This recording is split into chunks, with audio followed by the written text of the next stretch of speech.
पहले हमारी जिम्मेवारी देश को चलाने की थी, आज हमारी जिम्मेवारी देश को बचाने की है। यह भूमिका हमको अपने आप में समझनी पड़ेगी। कुछ ऐसी शक्तियां आज सत्ता पर काबिज हुई है जिन्होंने आजादी के आंदोलन में हिस्सा नहीं लिया। इसीलिए मैं बार बार कहता हूं, देश को आजादी माफी मांगने से नहीं, देश को आजादी लाठी खाने से मिली है, जेलों में जाने से मिली है।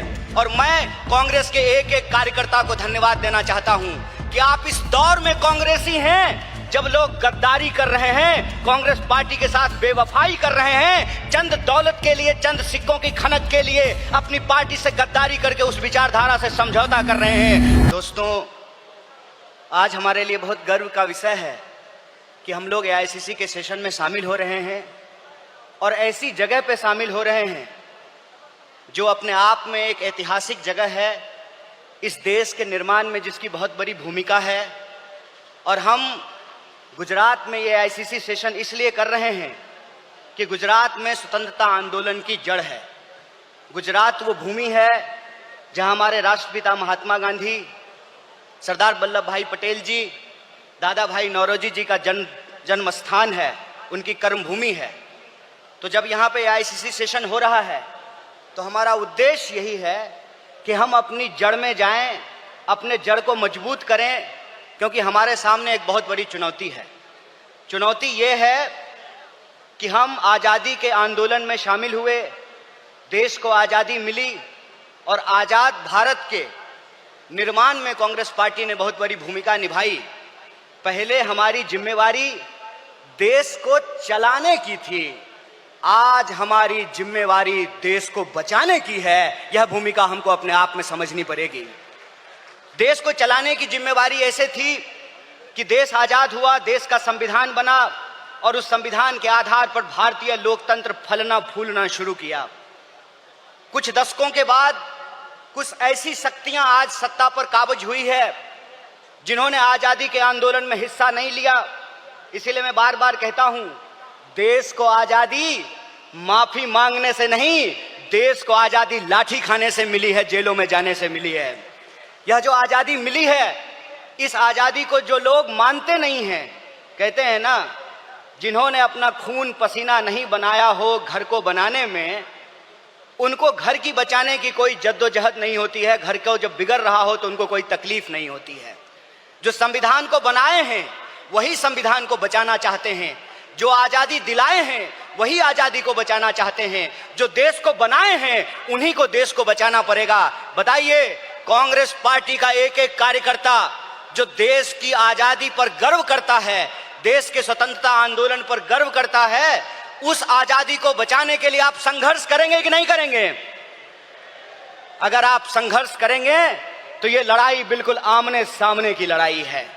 ये लड़ाई है कि एक तरफ वो लोग हैं जो काली टोपी पहनते हैं, एक तरफ हम लोग हैं जो सफेद टोपी पहनते हैं। वो जो काली टोपी पहनने वाले लोग हैं वो काले कानून लेकर के आते हैं। हम सफेद टोपी पहनने वाले लोग जो हैं वो गरीबी का अंधियारा मिटा करके, बेकारी का अंधियारा मिटा करके हम रोजगार का अवसर लाना चाहते हैं। हम अन्याय को समाप्त करके सामाजिक, आर्थिक और राजनीतिक न्याय लेकर के आना चाहते हैं। इसीलिए आज जब मैं आपके बीच में बोल रहा हूं तो सबसे पहले जो ड्राफ्ट है रेजोल्यूशन की, मैं उसके समर्थन में बोल रहा हूं। और यह जो न्याय पथ है जिसको लेकर के हमारा संकल्प है कि इस न्याय पथ पर हम चलेंगे, और न्याय पथ पर चलने का मतलब यह है कि देश में कहीं भी अन्याय होगा, चाहे वो अन्याय दलितों के खिलाफ हो, चाहे वो अन्याय गरीबों के खिलाफ हो, चाहे वो अन्याय पिछड़ों के खिलाफ हो, चाहे वो अन्याय आदिवासियों के खिलाफ हो, महिलाओं के खिलाफ हो, किसानों के खिलाफ हो, मजदूरों के खिलाफ हो, किसी भी भारतीय के खिलाफ अगर कोई अन्याय होगा तो उस काली टोपी वाले अन्याय के खिलाफ हम सफेद टी शर्ट पहन करके राहुल गांधी जी के बताए रास्ते पर चलेंगे। हम न्याय का योद्धा बनेंगे और न्याय का जो हमारी पहचान है, न्याय का जो हमारा ये सिंबल है, उसी से हम इस देश को बचा सकते हैं। और देश को बचाने की जो मुहिम है, इस संबंध में मैं आपको बता दूं कि आज एनएसयूआई का स्थापना दिवस है, फाउंडेशन डे है। स्टूडेंट और यूथ की एक बहुत बड़ी भूमिका है। स्टूडेंट और यूथ अलग अलग तरीके से इस देश में अपने हक और अधिकार को लेकर के संघर्ष कर रहे हैं।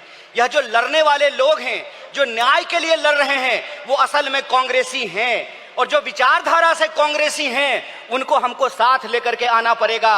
और मैं कांग्रेस के एक एक कार्यकर्ता को धन्यवाद देना चाहता हूं कि आप इस दौर में कांग्रेसी हैं जब लोग गद्दारी कर रहे हैं, कांग्रेस पार्टी के साथ बेवफाई कर रहे हैं, चंद दौलत के लिए, चंद सिक्कों की खनक के लिए अपनी पार्टी से गद्दारी करके उस विचारधारा से समझौता कर रहे हैं। उस वक्त आप कांग्रेस का झंडा थाम करके खड़े हैं। आप सिर्फ कांग्रेस के कार्यकर्ता नहीं हैं, इस देश को बचाने वाले आप जो है सेनानी हैं। जो स्वतंत्रता आंदोलन इस देश को मिला है, स्वतंत्रता सेनानियों ने जो स्वतंत्रता हमको दिलाई है, उस स्वतंत्रता को बचाने वाले आप संविधान सेनानी हैं। इसीलिए मैं आप सबसे अपील करने के लिए आया हूं कि ये आमने सामने की लड़ाई है, ये विचारधारा की लड़ाई है, और इस दौर में हमको उस रास्ते पे नहीं जाना है जो आसान रास्ता है, जो लालच का रास्ता है, जो कुर्सी का रास्ता है। मैं कहता हूं कि इतिहास ने हमको मौका दिया है, कांग्रेस पार्टी ने हमको मौका दिया है, तो हम एमपी एमएलए बनने की कोशिश जरूर करें, लेकिन हम जिस दौर में रह रहे हैं ये वो दौर है कि हमारे सामने एमपी एमएलए बनने के अलावे गांधी बनने का अवसर है, भगत सिंह बनने का अवसर है, सरदार वल्लभ भाई पटेल बनने का अवसर है, सुभाष चंद्र बोस बनने का अवसर है, एनी बेसेंट बनने का अवसर है, अंबेडकर बनने का अवसर है। इसीलिए मैं अपने कांग्रेस पार्टी के एक एक कार्यकर्ताओं को एआईसीसी के इस मंच से कहना चाहता हूं कि यह जो रेजोल्यूशन है, यह रेजोल्यूशन कागज पे लिखे हुए कोई शब्द नहीं है, यह संकल्प है, और उस संकल्प पे हम समर्पण के साथ चलेंगे, संघर्ष करेंगे, और संघर्ष करेंगे तो इस विपरीत परिस्थिति में हमारी जीत सुनिश्चित है। मैं देखता हूं कि कई बार कांग्रेस के कई कार्यकर्ता निराश हो जाते हैं, तो मैं उनको कहता हूं कि यह वक्त निराश होने का वक्त नहीं है, यह अपनी काबिलियत साबित करने का वक्त है, यह अपनी विचारधारा को साबित करने का वक्त है। और जावेद अख्तर ने बखूबी इस बात को लिखा है कि इस मुल्क में दो आवाजें हैं, इस मुल्क में दो आवाजें हैं। इस मुल्क में एक वो आवाज है जो दंगा कराना चाहता है, खून खराबा करना चाहता है, नफरत फैलाना चाहता है, और एक वो आवाज है जो मोहब्बत और न्याय की आवाज को बुलंद करना चाहता है। इसीलिए हम कहते हैं कि मुझे पामाल रस्तों का सफर अच्छा नहीं लगता, जिस दर जाते हैं लोग उधर जाना अच्छा नहीं लगता। आप कांग्रेस पार्टी के ईमानदार कार्यकर्ता हैं, आपके कंधे पर देश को बचाने की जिम्मेवारी है, आपके कंधे पर संविधान को बचाने की जिम्मेवारी है, और हमको पूरा भरोसा है कि आईसीसी सेशन के माध्यम से पूरे देश में यह संदेशा जाएगा, और कांग्रेस पार्टी का एक एक कार्यकर्ता मजबूत होकर के अपनी काबिलियत को साबित करेगा। वह पथ क्या, पथिक कुशलता क्या, जिस पथ में बिखरे सूल न हो, नाविक की धैर्य परीक्षा क्या, जब धाराएं प्रतिकूल न हो। इस प्रतिकूल समय में कांग्रेस पूरे दमखम के साथ उस काली विचारधारा के खिलाफ, उस काली टोपी के खिलाफ टी शर्ट पहन करके लड़ेगा, और यह टी शर्ट का जो सिंबल है वो न्याय का सिंबल है। उस अन्याय के खिलाफ हमको इस न्याय की आवाज को बुलंद करना है। मुझे पूरा भरोसा है कि आईसीसी सेशन से निकल करके हम अपने जिलों में जाएंगे, अपने बूथों पर जाएंगे, और समाज में, देश में जहां कहीं भी अन्याय होगा, हम कांग्रेस पार्टी बन करके, कांग्रेस का कार्यकर्ता बन करके, गांधी का सिपाही बन करके गोडसेवादी विचारधारा को परास्त करने का काम करेंगे। बहुत बहुत शुक्रिया, बहुत बहुत धन्यवाद। इनकलाब जिंदाबाद, जय हिंद, जय कांग्रेस। एक बार जोर से आवाज बुलंद कीजिए। यह आवाज साबरमती आश्रम से दिल्ली के तख्त तक पहुंचनी चाहिए। जय हिंद।